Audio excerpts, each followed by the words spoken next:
I'm Gabby Lamb. And I'm Harper-Rose Drummond. And you're listening to Tea Time, where we talk about the nastiest, dirtiest, naughtiest, wildest secrets. Enjoy.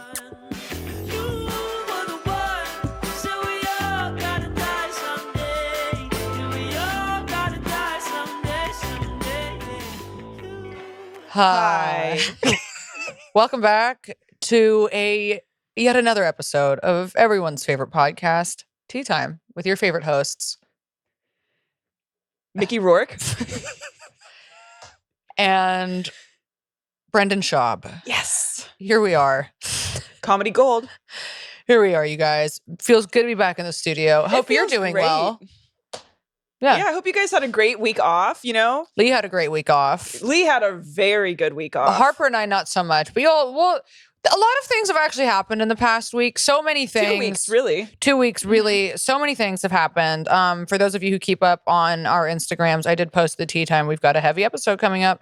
And things are heavy, but we're going to move the real heavy shit over to Patreon because we don't want to divulge too much juicy information on this episode. Because the good information, like really good information, is for like the people who pay for it. And it's also a little embarrassing to just put out on YouTube. No, no, it's more about it's really juicy. And here's the thing. I'm all down for the juice, but when we talk about breakups and whatnot, we'll tell you guys, hey, Honker's going through a breakup. But when you want to get into the nitty gritty, we got listening ears on here. And that's just like for the secret society. We got to keep for the secret society. As you exited a relationship, I actually found myself in a relationship. Well, with Lee. Yeah. So Lee and Harper are dating now. Lee, non-consent. Oh my God. People are going to lose their minds. When they hear that, they're going to be like, what? Yeah. But here's... Okay, fucking Lee wishes. No, they're not. It's my relationship. Yeah. Okay, right. Okay, so Lee is non-consensually dating me, and let me tell you how this happened. So Lee. It's so Lee. He ripped his way into this relationship, and now I'm just stuck with this fucking mole rat of a man. Yeah. And I will say the calves are popping, so that's like one thing. Here's how I know us to be in a relationship. Here's how I know this to be true. You drove me to San Diego, there and back, and recorded my set. And already that was crazy. And I said, okay. Then you came to another show. We go out to dinner afterwards. Lee paid. He paid. And I said, and he drove me home. And I said, okay, this is getting a little crazy. Then I watched his cats. That's domestic, bitch. I tried to watch his cats. Really watch my cats. I tried to, but the door, you know what? Yeah, do you have it? I just messed up the mic. Let's also address how every single time I walk into your room, Honk, you are on the phone with Lee. I am always talking to Lee. Lee and I we really have been becoming better friends. Well, scooch forward a little bit. Oh. Ooh. Yeah. Okay, cute. Anyways, you guys, so this was me when I tried to... Not the American flag. Yeah, also, okay, not you. It's you patriotic? Patriot. Yeah. My man is a patriot. Okay. Yeah. He loves me as much as he loves his country. Okay, so I don't know where the fish went. The fish in my rage, I don't know. Yeah. Oh, the Walmart fish? I think it's in my purse. But where did you get the Ralph fish? The Ralph fish. That was a cute fish. So I was trying to get into my man's apartment to watch his cats. Don't. And this fucking bitch had a broken ass lock. I call my dad. I call my mom. Gabby's on the phone. She's holding a full ass doorknob right now with a key in it. Gabby's on the phone with me crying because, I didn't even say what it was for those of you just listening. Yeah, so it's Lee's key got stuck in his door. I'm like, Gabby's crying on the phone about her breakup. I'm like jamming the fucking door, like trying to get. And you're texting me where I have absolutely no service. I was in a state park. And I had absolutely no service. I had enough, like only half of my texts were even sending. And so it was just a mess of a situation. Lee is astral projecting. I'm trying to get in here. The cats are meowing. Am I in Catalina at this point? You're in Catalina, and I'm trying to give you advice. I'm trying to get this door open. And then all of a sudden, I'm like looking up how to get a key out, but I do something wrong. I end up pulling the door off its handle. And then Gabby goes, let me call you back. I go, yeah, let me call you back. And then get off the phone. And then I had to go to my show in Irvine. And don't worry, it just broke again. Just with my doorknob? I went to Irvine with your doorknob. The key is literally still in the doorknob. Yeah, the key's not coming out. I was flabbergasted on how that happened. But Pretty wild. I do get it because like I got the key made in like one of those like kiosks, like in Ralph's. It has like you insert your key and it just like copies it, but that's like sketchy.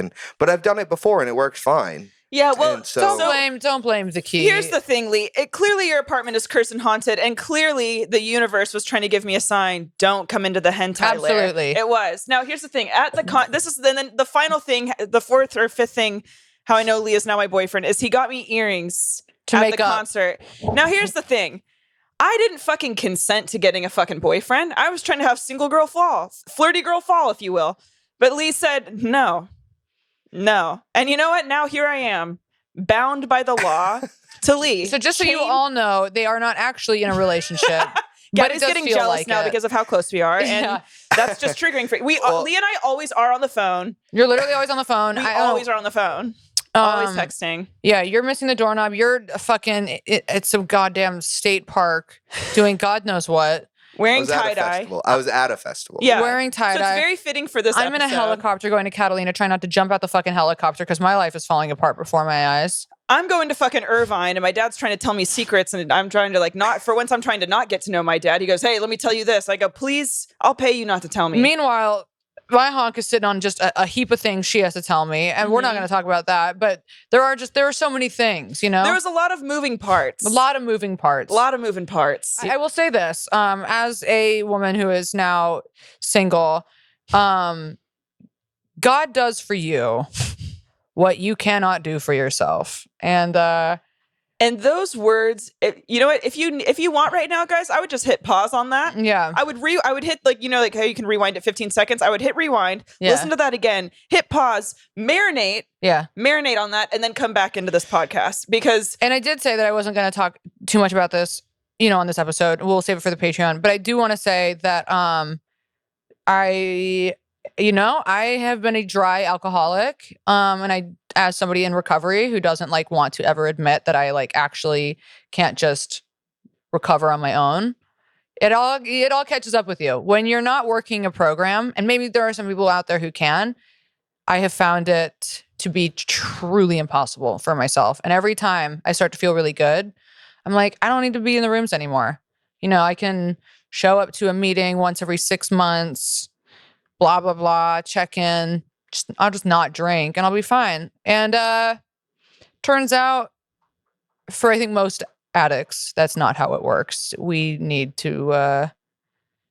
community and to be held accountable by other addicts. And I don't know. At least that's what I'm learning. So as you called it, you were like, it's a sneaky disease. And I think when you're left to your own device, it allows for the sneakiness to prosper. And you don't even notice it while it's happening. And program just satiates all those little sneaky desires. Yeah. And it's crazy for how long you can lie to yourself and get away with it. And it's a scary thing it's scary because I often feel like I don't know who I am because I'm like, well, who's me and who's the addict? When I'm like fully active in my addiction, even when I'm not drinking, and I'm like fully active though mentally in it, I can't tell. I'm like, is this, this is me, right? Or is it my addiction? And I don't know, for those of you who don't really struggle with addiction, even when you're not actively using, even though I'm not actively picking up a drink, addicts find ways of. It's whack-a-mole because once you whack down, you're like, okay, I'm not drinking and I'm not doing drugs. But then other things like, okay,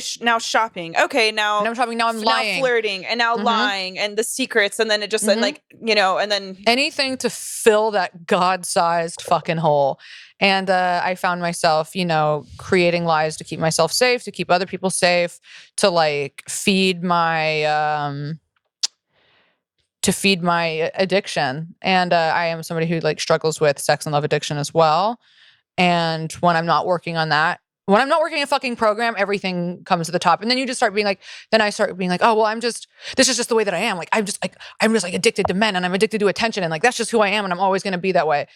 And I could be, but I don't want to be. You could be, but it's just such an exhausting and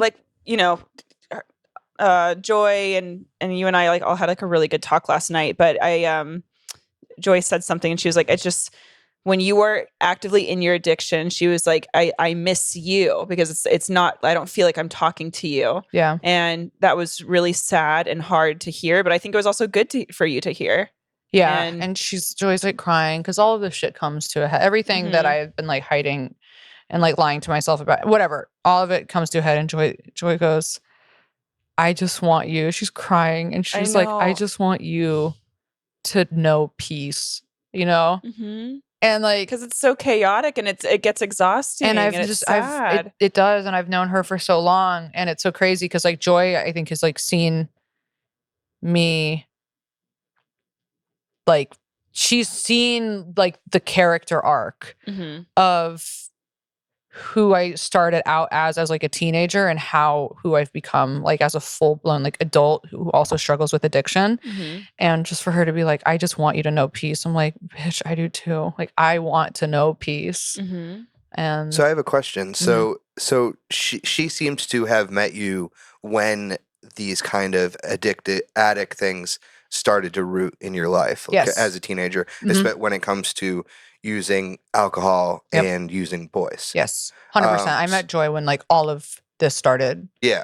Wow. So you 16. don't. So do you think that you were born with that thing, or do you think that you learned it? Both. Both. You know, it's like they say in the big book, like it's like we seem to have been born this way. You know, but you triggered it as a teenager. I think that it was already in me. I think it's just that like I started to have access to the things that there was such a lack of like boundaries and discipline in my household growing up. And especially like being raised by, you know, alcoholic mother and like emotionally self-indulgent. My dad, as wonderful of like a guy as he is a stunted man. You know, he is a 19-year-old man. Well, that's also when, you know, he suffered that grave grandiose loss. Yeah, just so it's like, you know, I think that things were there from birth. And I remember though from a very young age, like I look back and I'm like, I was an obsessive child. Like as a kid, I was already displaying signs of like somebody that has like an addictive personality, obsessive, you know? Yeah. Right. So it's like, it definitely is a thing where it's a disease. It's a familial disease. But there's definitely something that happened like as a teenager that like triggered, especially the attention seeking. In childhood, you know, that's, you know, I think that's also what's so great about recovery and therapy is you kind of like uncover these things. But like, yeah, there was obviously something in my childhood, like some needs of mine were not met. And my therapist is, you know, she brought to my attention, she's like, you live in a state of survival mode. And that, you know, survival mode comes from, you know, a need in a child not being met. So then you feel like you have to like do everything for yourself and keep everything to yourself and, you know, regulate your own emotions and you have nowhere like safe to go. And I think if my mom heard me say that, she'd be like, bullshit, I was always there for you. But like she was, you know, in a lot of ways, like my mom is great, but in a lot of ways she's a suffering alcoholic who from like the minute I was born, everything was about her. And when you have a kid, you have to figure out how to fucking meet your kid's needs. That's what, you know. Yeah, but then again, if you're a sick alcoholic, like exactly. You can't because you're being selfish. And so then like you're raised also like that's like, you know, your parents lay the foundation for 100%. For how you know how to love, how you take care of yourself, how you 100%. handle your anger. And when you grow up with that blueprint, you carry that into your adult life. And so if you grow up with like, you know, with someone who is innately being selfish, whether they mean to or not, you take on those selfish tendencies and like you internalize all of it too. And then you think that you're the problem. It's so many things. So yeah, it's like, I think that, you know, you're born with it. And I think your environment also shapes the way that you become, you know, the way that you deal with your addictions. And I also like maybe had my environment been a little bit different if I was placed into like, you know, private schools, if I was like not, you know, if there was more emphasis on my education, things maybe would have been different. I think I still would be an addict, but it maybe wouldn't have all like turned out like this. It might have transpired in a different way. Completely. Or maybe you would be addicted to something else, or like hentai. I don't know, but like hentai, drinking your own cum. Yeah, and Lee, slurpy. Can't do that if you're going to stay in this relationship. He's got bottles of it in his fucking fridge. It's so weird. Pray for me, you guys. Yeah, pray for our man over here. Yeah, the earrings are cute, but I don't know how much I can deal with. Maybe get me a bracelet and I can deal with the cum drinking. Yeah. Maybe a nice bag. I don't know. You'll think of something nice. So but Lee's full on jizzing right now. Yeah, he is. My king, bottling it. He has a catheter attached to the tip of his penis, where his cum is just storing in a little colostomy bag. Leaky Lee. Yeah, I don't know. Addiction is an interesting thing. It sure is, and it sure manifests in every way, shape, and form when you're not taking care of it. And I say all of this hoping that I don't do this shit again. But like, I've thought that before. You've thought that before, and that's what Joy and I were saying to you last night. And your I don't want to spill your business, but basically, people are telling you like you 100% can go lower, but it's like this go lower. This was such an intense event, we can say, because it did just turn of events.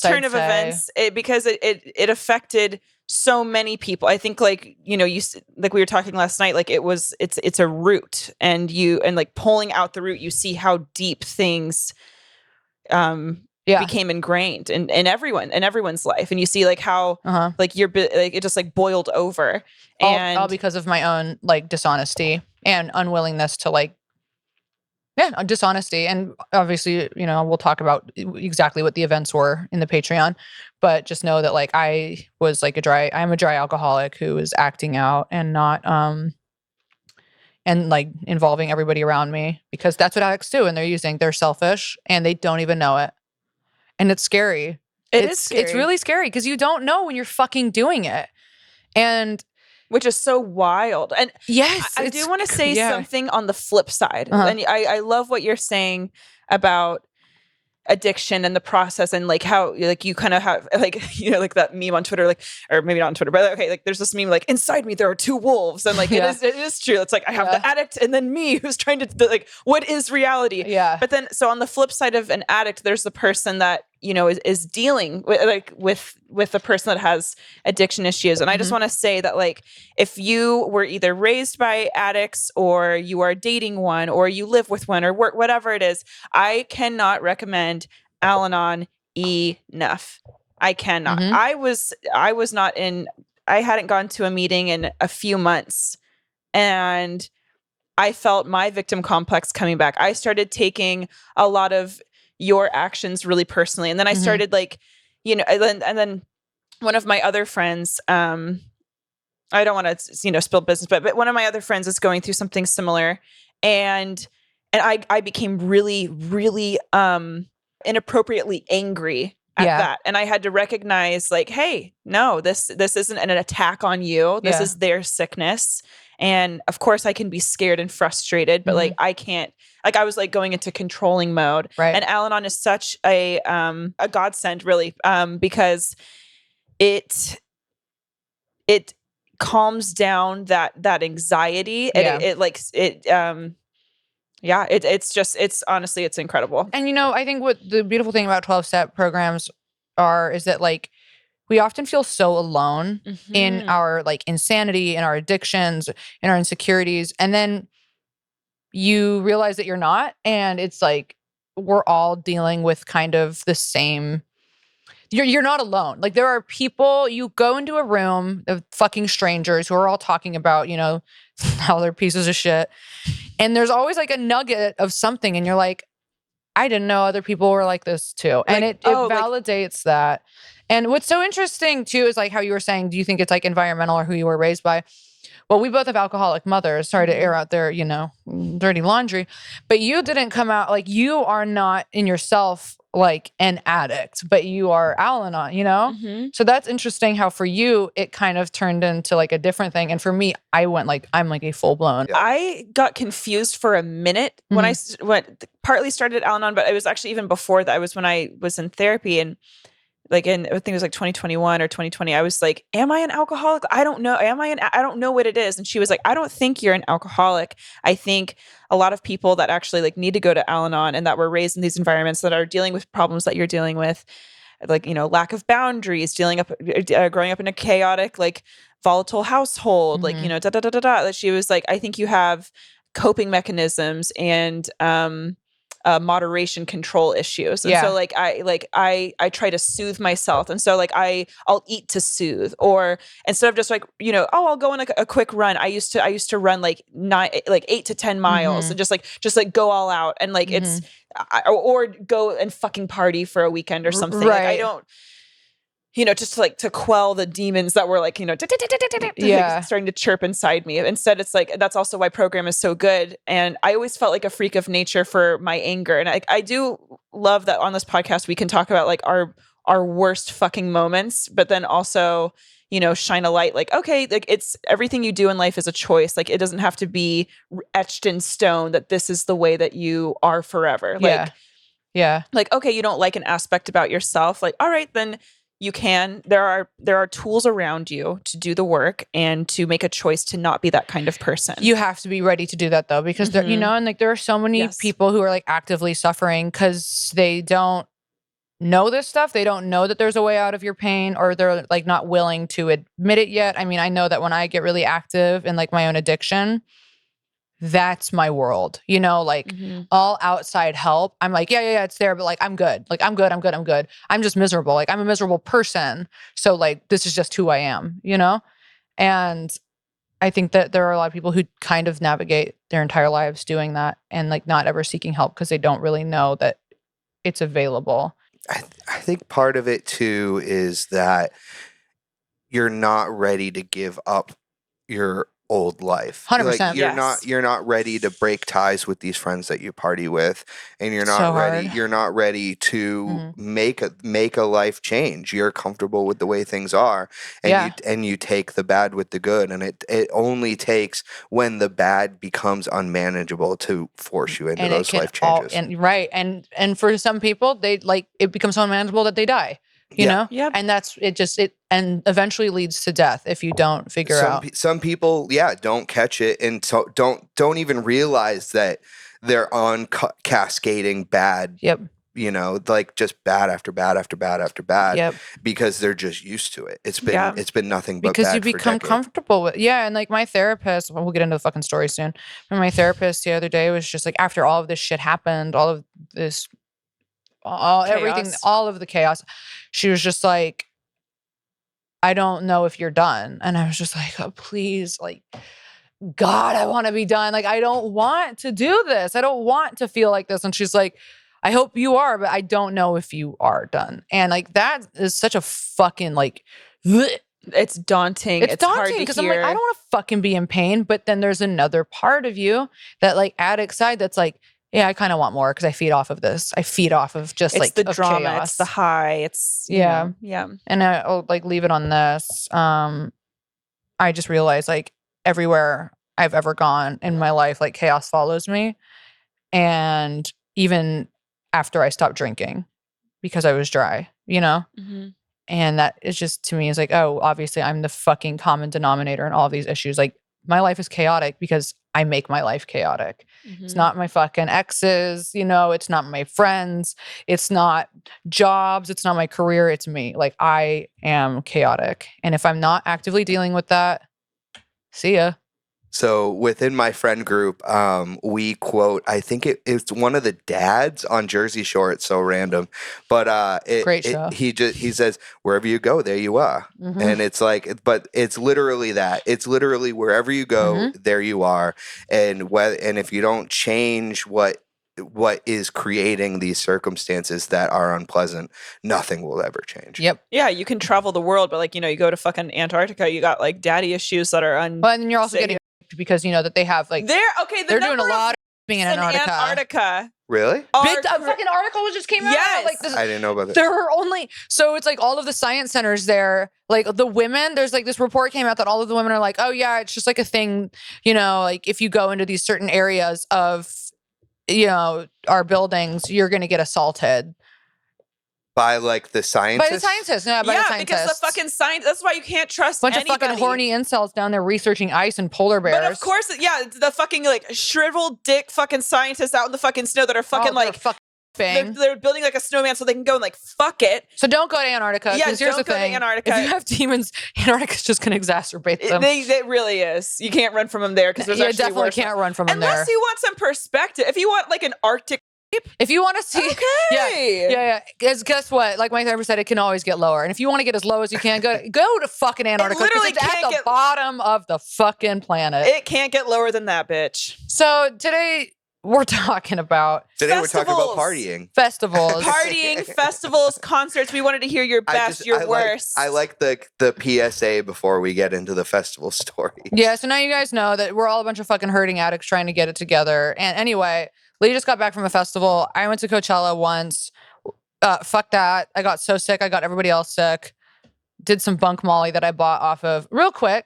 I know I'm really hogging up a lot of airtime right now, but how fucking crazy is it that just like I went to Coachella like 10 years ago, that there was a time when you could just walk around and buy fucking drugs off of people and not have to even think twice about there being fentanyl in it. That is fucking crazy. Not too long ago. Yeah. Not too fucking. I remember like the fact we would just all just buy drugs off of this guy named fucking Roach, you know. Was it? They always have the worst fucking names. Oh, worst names. Band-Aid. Okay. Hammer. Yeah. Yeah, sure. I'll buy this fucking mountain of white crystals off of you. Oh, fuck. I didn't bring any Molly. Let me call Scabs. He's got the stuff. Let me call Dickweed. Yeah. He's got the shit. The fact that you could just go to those festivals and just buy drugs. And now, do you know if there were any overdoses at yours? I don't know. It wasn't that. It wasn't that greatly attended. I know many festivals I've been to. There has been overdoses. A lot of them. Because I'll just open this up with like my friend group, and what we did together was go to big jam band shows and festivals in the summer. God, and so my first festival was in my first festival I worked was in 2008, 2009, and then the first festival I attended was in 2010, and then I continued to work and attend festivals for the past 12 years. And it's just what we did together. It's what we like to do together. We would travel, like, you guys would run train on each other. Yeah, we would travel with like at one point our campsite was like 20 people, 30 people, and we would just bring the party. Yeah. When you say bring the party, what exactly do you mean? There would just be a bunch of us, and we would just You're talking meth? No. Ketamine. Yeah. I mean, if you're asking, don't act like meth is such an outlandish thing to ask. But it's like it's okay. You're one of the cool girls. Bring the party, as in like we're all there together. Yeah, the energy, not necessarily the drugs. She's not a festival girl. I know. I fucking hate. Nothing in this world is like more boring to me. So I would rather go to a fucking. I would rather watch baseball for 45 hours. No, you wouldn't, you bitch. I really would. No, you wouldn't, you lying bitch. You would not fucking want to go watch baseball. Here's the thing: for 9 hours. 45.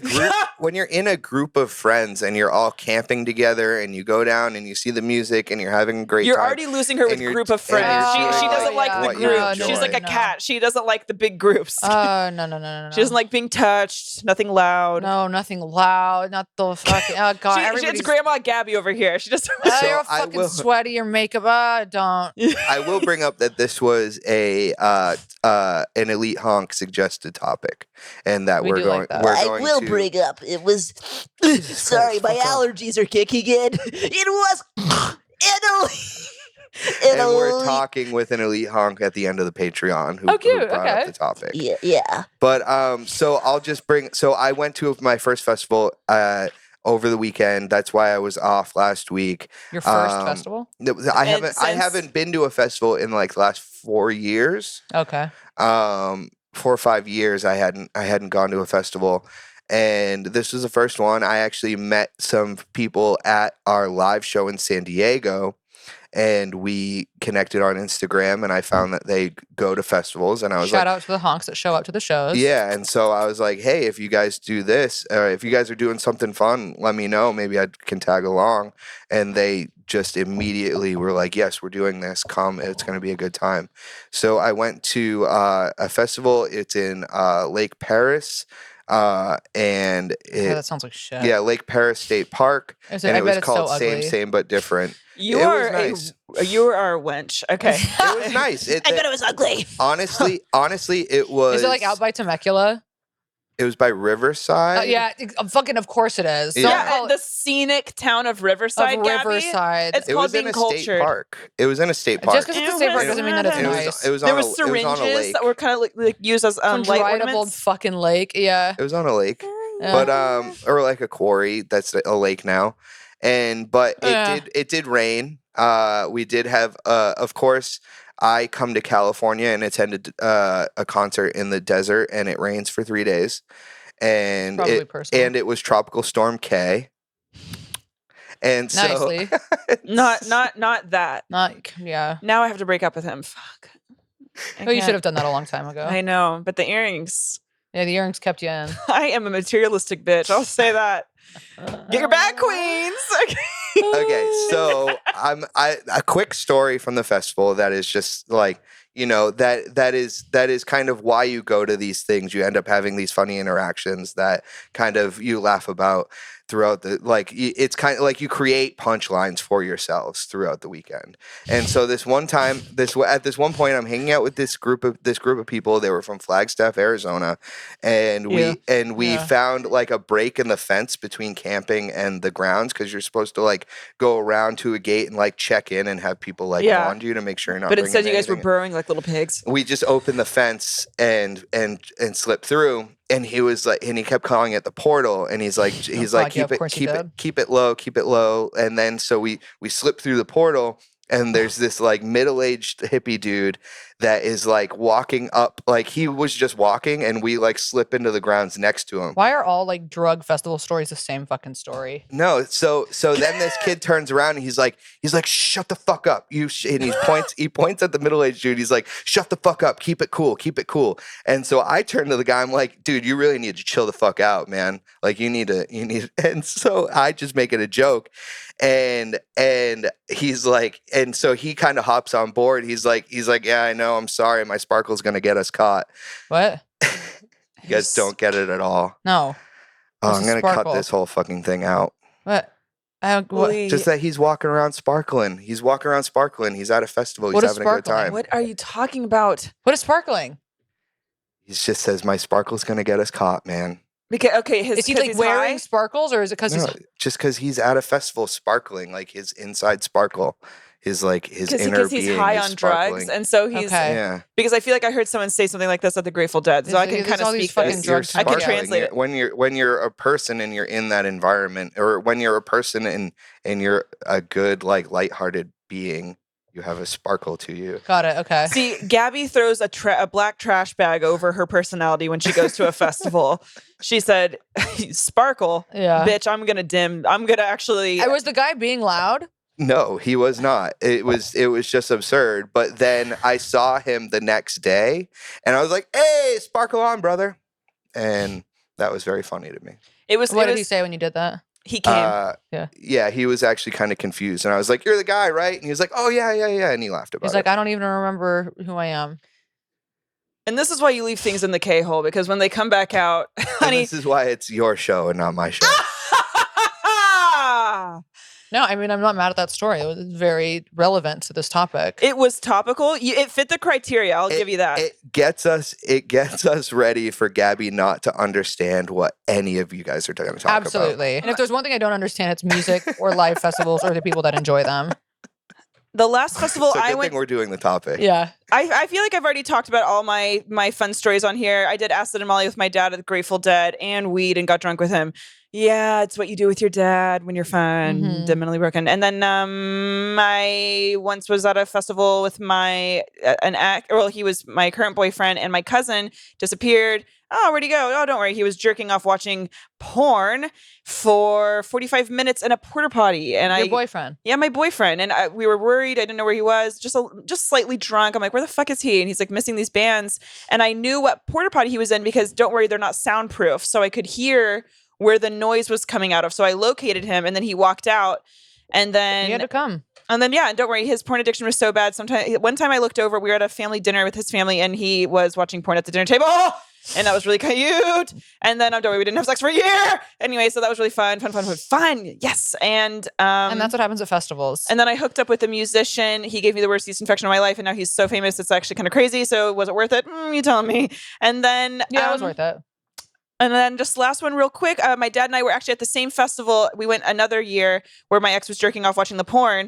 This festival's kind of cursed, but I'm going again this year, so we'll see what happens. But anyway, so my dad and I go to this festival. It's called Ohanafest in Dana Point. Look it up. Not Ohanafest. And Ohanafest. My dad surfed with Eddie Vedder on the water, and now he bonded with him spiritually. It doesn't matter. But anyway, so my dad and I went with my ex that I slapped not in the face, but I slapped outside of Jack in the Box, aka Slap in the Box, aka the event that got me into Al-Anon. But anyway, my crazy ex and we I all hit our bottoms, and I was crazy too. But we're gonna call my crazy ex just to be a cunt. But so crazy ex and I are with my dad at this festival, and we all get fucked up. And then he goes, "Hey, I have mushroom pills." So then all three of us do mushrooms together, and then my dad asked for another, and my dude at the time was like, should I? And I'm fucked up and having fun. So I'm like, yeah, give it to him. Hey, no, shouldn't have done that. Because then my dude was using the bathroom, not jerking off, and my dad starts trying to undress to be closer to the music. And so I was holding my dad up, and that's when I really learned, I'm like, you know what, Dad? I take back what I said all those years. You are strong. And it was just fucking crazy because I was trying to like make him not undress at the festival while Eddie Vedder's playing. And he was like, the music! And I have all these videos on my phone where I'm like circling him like a fucking satellite while he's just like crying, listening to Eddie Vedder. And then my ex comes out, we had to fucking hold him. And then I thought it would be so funny to just look at them both, smile, and then I just ran away from them as fast as I could. And then you stayed running the whole festival. And then I was looking at palm trees and they found me and they were angry and I was like, why? I'm literally having fun. And that was my sparkle. No, that was your sparkle. So can I tell one more? Because I might cut that story out because it was a mess. I was at Peach Fest, which was like the big festival that I attended with my big group of friends on the East Coast. Okay. This was the one where like 20 of us would go and we'd have like a big campsite and it would be fun. And there's like 40,000 people at this festival. It's a very big festival. Too many. And so where you camp is like on a ski hill. It's in Pennsylvania. So you camp on like these ski trails and then you go down and there's a water park and then there's like a big main stage pavilion. And so we're camping and it was a while. This was like in like 2014 and my friends all have, one of my friends, Doug, bought like a solar panel that you can charge your phone and your speaker with, you like your Bluetooth speaker. Interesting. So he's like trying to find like a sunny spot because we're like on a mountain. He's trying to find like a sunny spot, and he puts his solar panel down so he can charge his phone for the evening. And then my other friends, they had been to a fest with him earlier in the year, and they had bought their own, and so they're like trying to put their solar panels in like the same sunny spot that Doug put in. And it was just cracking me up because it's like my friends are like, Dad, help us with our solar panel. Dad, help. And so from then on, I call my friend Daddy Doug. And for the last 8 years, I've been calling my friend Dad. And for his wedding, I got him a Father's Day card that said, I'm so happy you're my dad, because I call him Dad, Daddy Doug, Father Douglas. Now, so Grandma Gabby, I want you to rate which one got you wetter, that solar panel one or the sparkle one? Which I'm probably cutting out because the reaction was hard. Well, here's the thing: this reaction's not going to be much better. Can I be honest? Yeah. I was looking at her And She was glazed it was over. giving, it was butterfly in the sky. I can see twice as high. Through it. Dad. Yeah, no, I heard you. Yeah. No, I heard you when you said that. Let's get into the stories. Let's get into the story. You know, thank you for sharing that, we're Lee. actually opening up applications. Lee needs a writer's room. So we actually are going to be you can submit your application to be Lee's writer for his fucking haunted and demented stories. Tea time 42069 at Gmail. Riveting. Subject Lee's writer. So write us in if you would like to help You know, that's Lee like, write his punch up stories. my what's stories. interesting is that like sometimes you hear things and you're like, I guess there goes that space in my brain. You know what? There is such a thing. Your brains can hold a finite amount of information. And I would think about this often when I was in algebra failing, and I would just be like, this isn't going to be retained. And I don't need this. It was Let's not waste this mind-numbing. brain space. And I thought, surely nothing could be more mind-numbing than this. And then you get on here, and you hear Lee tell a story about solar panels and calling his friend Dad. And Dad. yeah, Daddy. no, don't moan when you say it. Daddy dog. Yeah, we get it. Here's the So thing. now, you know what? Here, I'll start off. How's that? Yeah. I'm gonna just jump it. It's your turn anyways. But yeah, okay. Is that okay, Lee? Please. I'm begging you. Yeah, me too. Don't beg, because we know you like that. So It's not how. Okay, shut the fuck up, everyone, especially you, Lee. It's not how you think. There was the shitty graffiti. I like that you opened with that. Okay, we didn't know I didn't know what to think. So okay, yeah. There was the shitty graffiti-covered, rundown venue coffee shop that regularly had local bands play on the weekends. It quickly became the place to hang out for all the emos, goths, freaks, and geeks. I was about 14, 15 when my friend invited me to watch his band perform there. I was so stoked. I arrived early with a friend to be closer to the stage. When I got there, there was already a group of cheerleaders in the front row. Ugh. Not when, they're not supposed to be there. It's for the goths, emos, freaks, and geeks. Yeah, this isn't an episode Oh, of Riverdale. yeah, it's not. I mean, literal high school cheerleaders that had their uniforms on. That's really embarrassing. Hair bows, glitter, and all that stuff. They were so out of place and not exactly welcomed that I almost felt bad for them. It was like that SpongeBob episode when SpongeBob wants to go to the salty spittoon when it's clear he belongs at the Weenie Hut Jr. I strike up a conversation so I can politely be nosy. Turns out 3 of them have boyfriends that are in the band together, and they were there to watch them perform. Okay, it's giving Skater Boy by Avril Lavigne. It is. Right. He was a punk. She did ballet. Okay, yeah. What more can I say? Okay, yeah, this is it. Yeah. They watched the music video and heard the song and wrote it down. Yeah, they I'm did. honestly obsessed. This is honestly Skater Boy. Yeah. First band comes on. It's obvious the cheerleaders were not at all prepared for kind of show this was, which is weird because, they're dating them. Mm-hmm. This is Melt Your Face Off, pig squealing, heavy metal. Ew. They were visibly uncomfortable and a couple, I hate that. I can't. I know, that was... I hate it. They were visibly uncomfortable and a couple of the girls start to put their fingers in their ears as an attempt to drown them out. That's embarrassing. Well, the lead singer in the band does not like this at all. He starts calling them out. Come on, girls, fucking move. Why are y'all in the front row if all you're going to do is pout? A few of them actually did move to the back, but the 3 with boyfriends performing later did not. He pretty much never missed an opportunity to fuck with them the entire set. It was becoming annoying. Bro, you're like 25. It's mad weird that you are so hurt by these girls not being into your music. Yeah, well, he's a man. It was like, right. It was like he was having flashbacks to all the times he was rejected by the cheerleaders in high school and taking it out on them. That's 100% what he was doing. And because his music is his rage towards them. And so then like his triggers were all in the front. Like, yeah, it's happening again. This song's called Fuck Cheerleaders. Yeah. This song's called I Should Have Murdered You, Stacy. Yeah. Rah, rah, rah, rah. But I still jack off to you every night. I'm gonna come in your corpse. Yeah. I'm gonna fucking kill you and then I'm gonna jack off into your stomach, you stupid bitch. It's their last song. At this point, the lead singer demands the crowd jump and clap during this breakdown. Of course, everyone does, except for the 3 cheerleaders. He says, all right, that's enough. If you're not jumping on 3, I'm gonna spit in your goddamn faces. Jump, motherfuckers. Okay, you're at a fucking dive bar in your local. Yeah, there's like Shut the chai fuck lattes being fucking made in the back. Yeah, right. You know, there's like whipped cream. There's like I know. almond milk or fucking whole. And he's like, yeah! You're not, you're not at fucking Ozfest. Yeah, he thinks he's in fucking Seattle in 1991. He does. Yeah, he thinks he's Kurt Cobain. Shut the fuck up. Yeah, literally. In between counting. I circumcised myself. Yeah, I'll do it right now. He thinks he is Gigi Allen. Yeah. In between counting, 2 more girls run to the back. I stay strong.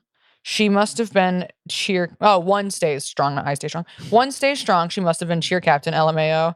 He's clearing his throat like you do when you're about to hawk a fucking loogie. He gets to 3, spits. The girl ducks, and it misses her and hits me right in the fucking face.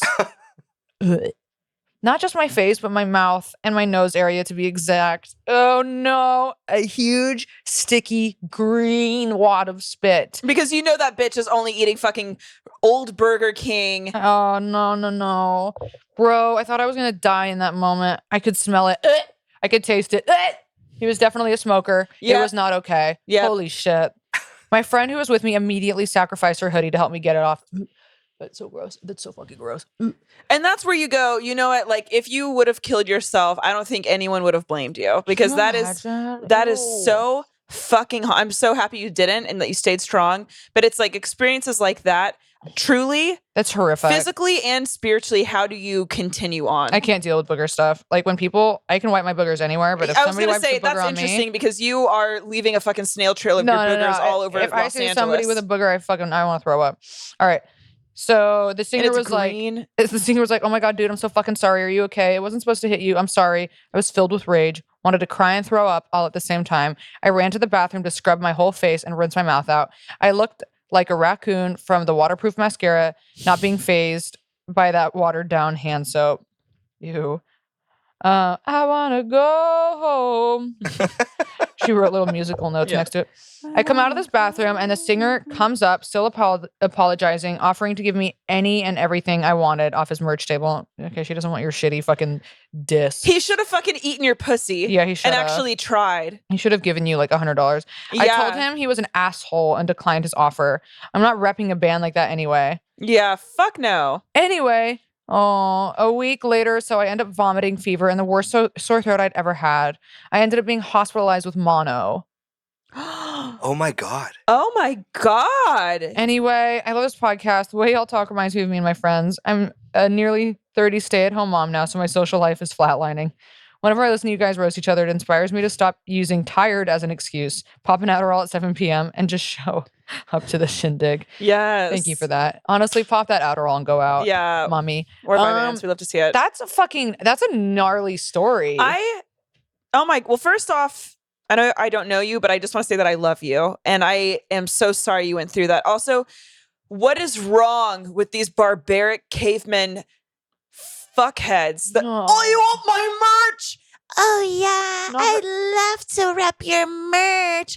No. Not her getting fucking mono, ending up hospitalized with mono. I know. Jesus. Oh my God. I wish we knew what band it was. Jesus, fuck. Yeah. Tell us what band it is. Yeah, tell us what band it is, and then we'll figure out like a way to like spam them or prank them or something. I don't know, but I am so sorry you got mono. That's so wild. I got it in high school after drinking after a frat bro, but I didn't have to be hospitalized. All right. This one, I guess we should keep it anonymous, but this one is from someone, a podcast fave, we'll say. Oh. When I was 19, I went to Lollapalooza for the first time. I attended a Christian college and had never really drank or done drugs before. The last night of the festival, friends and I decided to sneak in boxed wine and liquor. Throughout the course of the day, all I did was drink red wine, no food or water in 100-degree sun. The final act of the night was Phoenix. By the time the band started, I was severely dehydrated and completely drunk. I was so thirsty and had nothing to drink except for the bottle of spiced Captain Morgan rum that my friend had been hiding in his crotch the entire day. I know Lee's thirsty. I chugged some of that, and then someone handed a blunt around it around, and I took a big drag of it. As soon as I hit the blunt, I began to projectile vomit red wine on the person directly in front of me. I then sprinted out of the crowd with my head to the ground and proceeded to projectile vomit into everyone's shoes as I escaped. An EMT ran over to me and told me to come with him so I could get hydrated. He then put me on a stretcher and loaded me into an ambulance and took me to a hospital. I was freaked out that I would get expelled from my Christian college, so I took my ID and shoved it in my underwear and told him that my name was Garth Brooks. My friend eventually picked Garth, me, up from the hospital, and I was never charged for the ambulance. God is good. That's so fucking funny. We love a short but sweet. Short but sweet, fun, rowdy. Fun, rowdy. Okay, here we go. Okay. You guys ready for this little cute? Mm-hmm. Okay. So I was in high school, probably a sophomore at this time. I went to a DJ concert in San Diego with my friends. Next thing you know, I'm dancing with this slightly older guy, probably early 20s. Next thing I know, I'm sucking his dick under the stage. Okay, Sister Queen. Next thing I know, Huh? next thing I know, I'm in the bathroom throwing up and having a panic attack because I thought this man gave me AIDS. Oh. Next thing I know, one of my friends is confronting him and asking him if he has AIDS. LMFAO, he said no. Why would you think he has AIDS? Well, did you get tested? Because that's how we're gonna know. It actually is giving AIDS. Fuck It that. is giving AIDS. Was that it? That was it. That's so funny. No, that was All right. it. I like that because I also used to convince myself that I had AIDS. That's why I liked it because I was thinking of you. Yeah. Yeah, thank you. Also, next thing I know. Yeah. Like, next thing I know. That was fun. I love the pacing of that. Okay, here's another short little ditty. Hey, Honks and Lee. I love the pod and haven't written in a while. So here's my festival story. One time I snuck into a festival, Music Midtown, and saw Run DMC and Eminem live for free. Not only that, but I sold coke there. So I made money. It was some shitty coke I didn't want to sell to my friends, but I had no problem selling it to rich out-of-towners. This one dude bought most of it. I gave him my number for some dumb reason, and he called me the next day saying it was the best coke he's ever had. This is Lee. This is Lee, actually. So I was going to keep it anonymous, but Gabby, if you're going to air it out, we're going to air it out. Okay, so Lee, crazy story. He was clearly new to it. Anyway, we went to an ATM, and he bought everything I had left. Okay, so how I snuck it in. The first day, I had just found a spot where the fence was just propped against a wall. Sounds like the portal. Yeah, the portal. That's exactly the portal. Okay, not Lee getting hype. This was a huge park, and they just put up the chain link fence around. I just the solar story that you shared, Lee, was the worst story I've ever heard. Lee, you should share the portal story actually. But Both are going on. Yeah, no, they should both go on. Yeah. Okay. Don't cut them out. Yeah, don't cut them out. People Lee. need to hear Yeah, what we have to deal with. yeah. It's just monologue. When Lee Yeah, and I went to don't just subject us to that. No, you have to subject our entire audience to those stories now. You fucking wish you could quit. You fucking. I have the keys to your house. You fucking. She has the fucking doorknob to your house. Yeah, Okay. I run this place now. So fuck off. Okay, this is my apartment now. Okay. So, anyways, I'm not paying rent. Don't worry. Okay. So, I am didn't the run producer now. Okay, stop foaming at the mouth and fuck off. Okay, a lot of people must have snuck in because the next day. Sorry, stop crying, Lee. It's not okay. A lot of people must have snuck in because the next day there was a ton of cops all around the perimeter. I found a spot where there was like 5-foot gap in the fence. There was a cop next to it, so I waited until his back was just turned to make my move. As soon as I took my first step, I heard someone yell, "Hey!" from somewhere to my left. I immediately just ran as fast as I could. I had to run through a sea of people sitting down on blankets and stuff. I even jumped over a few. I didn't stop until I was in the middle of a crowd, and it was all good after that. Almost immediately, somebody came up to me and told me that it was their friend's birthday and asked if he could kiss me. I'm not gay, so I politely declined. If it was a girl or a guy, I already knew I probably would have said yes. Oh, if it was a girl, not a guy, I already knew I probably would have said yes. Then who was this other sex? That's about it. Thanks for reading this if you do. Love y'all. Love you too. Now, here's the through line with every fucking festival story is that there's always a fence with a hole in it. There's always a fucking fence, or there's a way to like sneak through. So I have a really quick funny story. Oh God. Okay, So Lee, quick. well, can I say something? What? I want you to just take a beat, and I want you to like just gather it together. So let's just gather it, and then we can.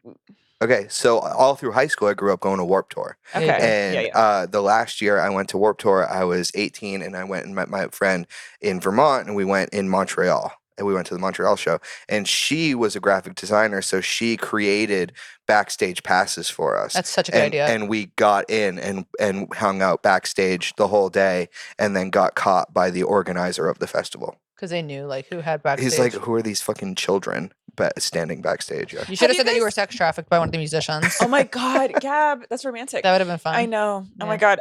But have you guys seen on TikTok like how people like they're going to like FedEx and Kinko's and shit and making things that say like press and like backstage pass and then like laminating it, and then they're like it's actually working. So that's crazy. What she did was she found a photo with showing somebody's backstage pass. So actually created one that looked like that year's backstage pass. Oh, that's genius. Ready for the next D? Mm-hmm. Okay. So I went to a festival in Spain years ago when I was 18 called Benicasm. Okay. It was a lot of fun, it was a lot of fun, but was really hot. So most of the music was played at night. Never been big into drugs, and it was so hot there that it wasn't worth drinking for the horrendous hangovers the next day. So the mortification of what happened was felt even more intensely with a sober head. I was there with some girlfriends and in the crowd. And when in the crowd, I got chatting to this really hot guy. We made out a lot, and then I was on his shoulders whilst Example was playing. That's the band. I was obsessed with him at the time. Random, but hey, I was 18. Shortly after, so is she saying that she's on drugs? I'm a little confused by that. She's saying she wasn't on drugs. She wasn't into drugs, and she didn't want to drink because it was too hot. Okay, so she's just sober. So the mortification of this set in even not set. Okay, it was felt even more than intensely sober head. Okay, got it. Shortly after, so she's on this guy's head listening to this, her favorite band. Shortly after, I go to the toilet and realize I've unexpectedly come on my period super heavy. I hadn't noticed as it was so hot, and I thought I was just sweaty. It had totally gone through my shorts, and that's when I realized I must have left a pussy-shaped imprint on this poor guy's shoulders with period blood. Oh. Luckily, I did not see him again. Oh my heavens. That's fucking mortifying. That it's what's the thing called, like the Richter's test, rickshaw test? Yeah. Warshaw test. Warshaw. Yeah. I'm just gonna say random ass words until one of them hits. Rickshaw. Yeah.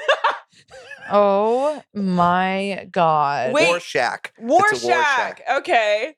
Ooh wee hee. Okay, wait, that's honestly it's kind of like watercolor. It's like beautiful. Oh wait, I have an Astroworld one in here. Really? Okay. Yeah. Oh my God. Read it next. Okay. This one I'm reading because at the end there's like a bunch of lip emojis again. Okay, so here's something funny really quick. Gabby and I didn't get a chance to proofread any of these, so we're just reading these blind. Yeah. And I'm not mad at the ones that we're reading. No. Yeah, this is really good. Okay, but I just chose to read the story just because I saw all the lip emojis. So okay. All right. What is up, you beautiful honky queens and come literally? Well, you know what's up with them. All right. First of all, thank you so much for all of the laughs. I listen to you guys on my 1 hour commute to and from work. I'm a nurse. We love you. We love you. And you guys make the drive fly by, and I don't even think about work at all because you guys are so unhinged and hilarious that you carry me away into sweet honky oblivion. Oh my God, that's so sweet. You are a wordsmith. I love you. Okay, so my festival story takes place at Base Coast Festival in the coastal rainforest of British Columbia, Canada. I scored free tickets by volunteering for the first aid tent. I was still a nursing student then. Me and my bestie, we'll call her Anne, partied way too hard in Vancouver the night before, and we were supposed to leave early in the morning for my 9 a.m. start of the shift at the first aid tent. Somehow, we managed to scrounge ourselves together and make it there. I was so hungover and inexperienced that I spent the majority of my shift putting on the most haggard bandages on people's finger and toe cuts. But I did see a girl rip all the skin off the top of her foot when she fell off the top of a camper van she was dancing on. Gnarly. Luckily, there was a real paramedic there who knew what to do, but I digress. So my bestie Anne spent the whole day, Gabby, pay attention. So my bestie Anne spent the whole day partying and doing mushrooms while I was working the first aid tent. When my shift was over, I found her dancing with, sorry, you guys, it's really hard because there's no indents. So it's hard to read. Okay, wait. I found her dancing in a hole she had dug with this huge stick. Okay, so you find your friend dancing in a huge hole. Okay. The next day, I was free from my volunteer duties, and we started the day with some mushrooms. I had a weird trip and felt really self-conscious and super ugly. I normally have pretty good self-image, so I was feeling this was weird and gross. I didn't like this weird and gross feeling and couldn't wait for the mushrooms to wear off. I went back to our tent and tripped by my ugly feeling self until they wore off. People from our camp started showing up and we busted out the tequila and I started to feel alive and not ugly again. We were having a time getting drunk in the forest and making friends with randos when some wonderful strangers gave us some acid. Now the fun really started. This was my first time dropping acid and it did not disappoint. Now it was the nighttime and me and Anne ventured out to dance to the dance stages. We both acquired huge walking sticks by this time, staffs. And I found a random faux fur collar in the trees that I wrapped around mine and named it the Big Hairy Shaft. In the woods, there was a copious amounts of huge banana slugs. We were quite enamored with the slugs. Really? I don't think I've ever seen a banana slug. Oh, I'll show you a banana slug. Okay. What, your fucking clit? No. Okay. Lee, show us your ass. Okay. When we were enamored with the slugs, it's his hemorrhoid.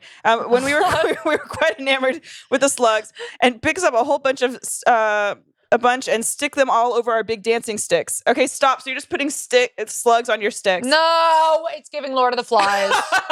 So we partied the night away, tripping on acid and with big dancing staffs covered in slugs. No. Everyone else was tripping Aren't on the slugs like falling off? No, like they're sticking. Yeah, cutie.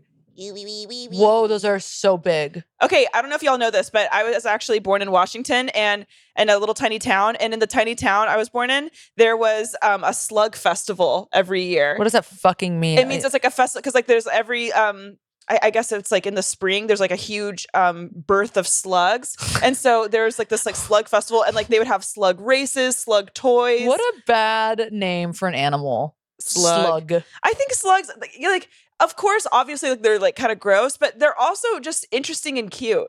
They're kind of cute. They're like kind of worm snails. They are sweet little sluggies. They're like worm snake snails. And they are cute. Some of them are very poisonous, aren't they? Yeah. Banana slugs apparently are not. But okay, so that's really funny to envision. Like they have these big ass walking sticks and they're putting these motherfucking snails. Just fucking. Bitch, you're wild. I love it. Okay, and then there's like fur on the stick. I can't, bitch. Okay. One guy even licked the slug. No. Stop! The weird thing was the slugs never tried to get away. LOL. As we started partying. Yeah, they could sense that you guys were fucked up. Hold on, I want to put a pin in that licking the slug thing. Come back. Okay. As we started coming down off the acid into the wee hours of the night, we sauntered off to our tent. I love that word, sauntered. We sauntered off to our tent in the woods and held each other so close and shared earbuds listening to music together. We had been best friends since we were 14 and Anne is openly gay. I'm queer, but I've never really told anyone and I wasn't really self-aware then. But we had definitely been in love all those years, but never told each other or acted on it. She had a girlfriend at this time, so we fought our desires, but it was an unspoken truth that we both knew in that moment, holding each other in that tent, tripping on acid, sharing our earbuds. It was one of the most powerful moments of my entire life. When I drove back to Alberta a few days later, I bawled uncontrollably, singing Adele's "Nevermind, I'll Find Someone Like You." Okay, pick a better song. I know. Okay, she's a fucking hater. I know. I hate Adele. Okay, you're talking again. Oh my god, is that an accident? I wonder if it is. And uncontrollably singing Adele's "Nevermind, I'll Find Someone Like You." Don't worry, girl, I got you. I'm not gonna let this wench ruin your moment. My heart was breaking to leave Anne behind when I was deeply in love with her. Kind of a weird roller coaster of a story, I know, but the coming down after a festival is fucking real too. Sorry if my story was really long and random, but I hope you guys enjoyed it and my heart will explode if you shared on the pod. Love you, beautiful honky honkers. Keep on being awesome. And then there's a bunch of lip emojis. P.S. Gabby, I love your big juicy lips and Harper's big juicy tits. LOL. Do my lips look like banana slugs? Thank you. We love you too. We love you. What happened to Anne? Yeah. Did you guys ever get together? Are you guys still best friends? Yeah, we want to know. What's the saga with Anne? Oh my God. I'm sorry that I was stuttering so much. It was hard. Like the way I forwarded this email was hard to read. What did you want to put a pin in? You wanted to put a pin in? Oh my God. The licking the slug. Did you see that? Okay. It reminded me of this fucking horrific TikTok that I saw. Did I show it to you? Where the kid, his friends like dared him to eat a slug or like a lizard. Yeah, no, you didn't fucking show me that. No, it's horrible. And now he pops up on my fucking FYP all the time. This kid ate his friends like dared him to eat like a salamander or a slug. He eats it. A couple hours later, he's pretty sick. He starts getting real fucking sick. Regular kid, you know, just a college kid, cute, whatever, partying. Starts getting sick. A couple hours later, like the next day, he's hospitalized. Long story short, this guy, I think it's been like 3 years now. His body is deteriorated.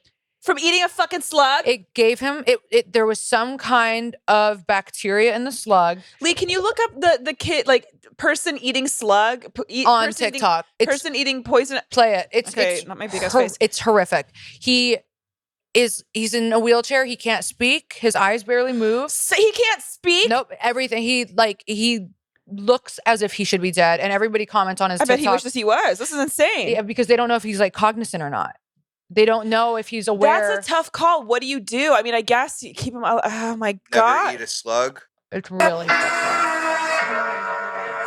What if we see what this could look like? It's so dark. Not this. Never eat snails. This is the story of Sam Ballard, the boy who ate a slug.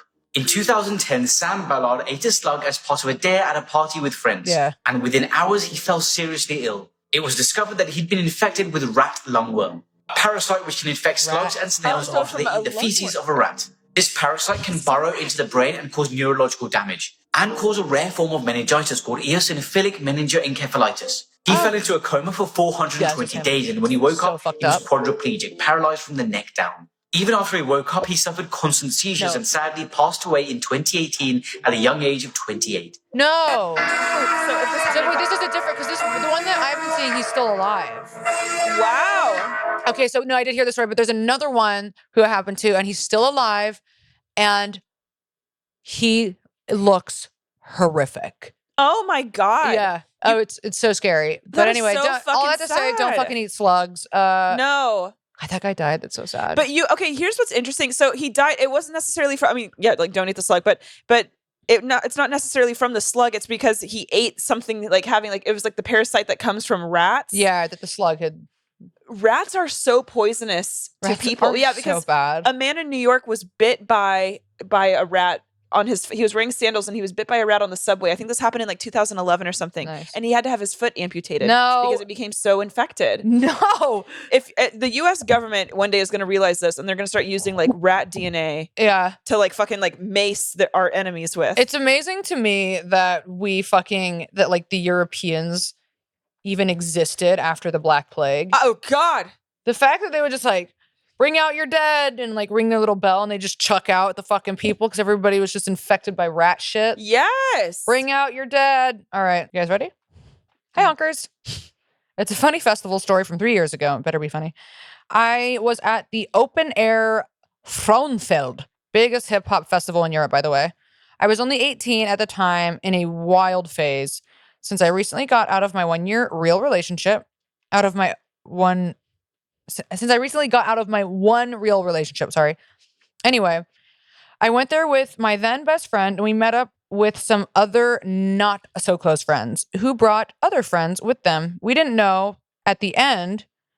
Oh, okay. I'm so sorry. Who brought other friends with them that we didn't know. Work on the punctuation.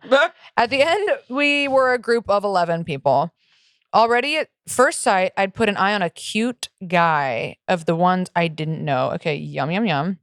He was just my type. Tall, Bambi eyes, older, 22, had tattoos. Ugly ones, though, but he had tattoos. Sometimes ugly ones are hot. And not... It's like the Batman single? No, not that. And not to forget, he was a drug dealer, LMAO. Yeah, okay, yum. How could I even expect something from this dude? Nothing worth mentioning happened until the last day. He then casually took out a bag of pills and asked the whole group if someone wants to take Molly. I didn't because I didn't felt ready at the time. But my best friend was, so they both took Molly together. At first I was kind of jealous until she started vomiting and was really high. She was so high that she would go to anybody with curly or afro hair and ask if she could touch it, which was kind of hilarious but exhausting at the same time. Anyways, at some point it knocked her out completely and she went to her tent. During this time, I hooked up with a dealer, and had sex in my tent, which was right next to hers. Little did I know she wanted something from the dealer as well. As she was high as fuck and I was not around for a moment, she tried to kiss him because she wanted to know how a kiss would feel on Molly. But he rejected her because he told her that he was in a talking stage. What? I did not know anything about that talking stage, and we were really confused as I told her that I hooked up with him. We thought that he probably just said it because he liked me and didn't want to cause a fight between us. It was not like that at all. Oh, he got arrested for 48H as we were already on our way home. They found his drugs. I was really worried at that time because I had an instant crush on him, even though he lived across the country. We saw us 2 more times. One time on another festival in the same summer and hooked up again. And once I took a 2 hours train ride. I'm so sorry I said to work on your grammar. I realize now you are European. After another festival, so your English is actually great. And after another festival, which was close to him, he was really fucked up. We smoked one, smashed, and then he just fell asleep and couldn't get out of bed. I got really pissed off because I drove such a long time. So I left, and he didn't really apologize. This was the last time we saw each other. I will never take such a long ride for someone I don't know. I don't care how hot they are. I was just young, horny, and stupid. What was just on top that only a few weeks later I love when like people who English isn't their first language, like the way that English sound, like it's how English sounds to them. I know that sounds really fucked up, but that's so funny. Like the phrases are all kind of like jumbled around. Like the tense is weird. Yeah. But it's funny and cute. God knows if I tried to speak a language, I'd sound like another language. I'd sound like a fucking retard. I was just young, horny, and stupid. I couldn't hear what you said. I said retard. Okay. Just want to make sure. Yeah. What was just on top that only a few weeks later, I saw him with a girl on his IG and date since he rejected my friend because he was in a talking stage. Oh, so he had a girlfriend the whole time. But so he was willing to cheat with the friend, but he said, I can't break up a friend group and my relationship. Right. I can't do that. This was real, but he still fucked me at the side, LMAO. Because you for sure wonder how the dealer looked like. Here's a cracky picture from the both of us. I sometimes wonder if he might be in jail now. Would be funny. Would be funny. It would be funny. I hope you enjoyed this story. You are both hilarious. Love your podcast. Greetings from Switzerland. Oh my God. Thank you, you little Swedish angel. Swiss. Oh God, Swiss. Sorry. Fucking cancel me. That's funny. She looks like Adri, if this is you. He's cute. Let me see. He's very cute. I mean, he's just like a very basic, like fucking white guy, but he's cute. Yeah, he's cute. He's really cute. Yeah, he's really cute. Damn, bitch. I looks get like it. a cheater, though. I'll say that. He kind of looks like an actor. Like he could be an actor. Yeah. Wow. Well, yeah. Maybe if he ever gets his shit figured out. He doesn't look like a drug dealer. He looks like a white. Okay. You know what? What the fuck was I just about to say? He doesn't look like a drug dealer because he's white? No, not because he's white. I was picturing... What just happened? I had to check my phone to see if No. I was saying he doesn't look like a drug dealer as if drug dealers have a look, and then it was going to sound really, like, problematic. But, I mean, I was picturing, like, some, like, nasty, like, scruffy fucking white guy, you know, that, like... okay, here's like what drug sleazy. dealers look like. They look like... They have guys who have, like, kind of, like, narrow heads. Like, white guys with narrow heads with, like, the beard that kind of, like, comes missing up a right fucking here. tooth. Oh, they're always missing a tooth. It's, like, one of the canines on the side. Yeah. Just some fucking... Yeah. The breath is bad. The teeth are, like, you know, they have, like, tartar. They're wearing a fucking beanie. They always wearing a beanie. Like, it's like they never have curly hair, so it's like straight and it's very greased. Yeah, you know, there's a look to a drug dealer. This kid looks like a like preppy white like kid. Just, you know. But I mean, those kids fucking look, they're the secret ones. Yeah. They're the secret dealers. All right. That's really Okay, this one is literally the shortest of all. Honk. In 2018, I saw MGMT and took my longtime crush. We made out throughout the concert, and I squeezed her tits while they played Electric Feel. LOL. Yeah. It was one of the best and most surreal experiences I've had at a live show, especially since I had known this girl since 2008. It was written by a guy. Yeah. Funny enough, we reconnected 2 years earlier at Outside Lands in 2016, seeing Lana Del Rey close out that festival. We made out after the show for the first time, despite her having a boyfriend at the time. Oh, look at that. Hadn't seen her since 2011 before that. Right on, brother. Right on. Honestly, though, I'm not mad at that makeout, even though she had a boyfriend. Like, whatever. It's like a fun little, come on. We're bringing it all back together. You win some, you lose some. And there you won. Shock me like an electric eel. Oh, my God. Yeah. Baby girl. Baby girl. Doom. With your electric feel. I made out to that song. I love that song. Oh, no, Yeah, it's a good that song. song's fucking hot. I made it out to my high school, or with my high school boyfriend at the time, while that song was playing. And then his dad was coming downstairs, and I wasn't supposed to be over. So then I hid under the covers. And then his dad comes in the room, and then he could tell that there was someone under the covers. And he was like, "Oh, is that Marcus?" And Stop. He's like, "Is that Marcus? Get out of here, Marcus!" And started slapping my ass because he thought it was Marcus. And then he pulls down the covers and he goes, "Oh God! Oh God! You're not supposed to. Oh God!" And I just, Baby looked at him, girl. and then that song was still playing. Show me with your electric We feels. used to trip to that album. That's a song of Hard. our generation. It was a trip hard to that album. It was That really good. album, they are so fucking goddamn good. Oh my God, there's a video of Kid Cudi coming out to perform with them, girl. and then he messes up the words. He goes, "Sorry guys, I'm on acid," and it's so fucking funny. We love that for Kid Cudi. We love your stories. I hope We you guys love like your this stories episode. so much. You guys, if you liked this, if you hated it, or even if you feel indifferent, I don't really care about the indifference, but I want you guys to please subscribe to our YouTube, because right now we only have Andrew Tate fanboys hitting us up, and it's getting exhausting up there. Your Patreon helps. Your Patreon subscriptions too help us live our lives, but that's not important, is it? We're talking about YouTube subscribing.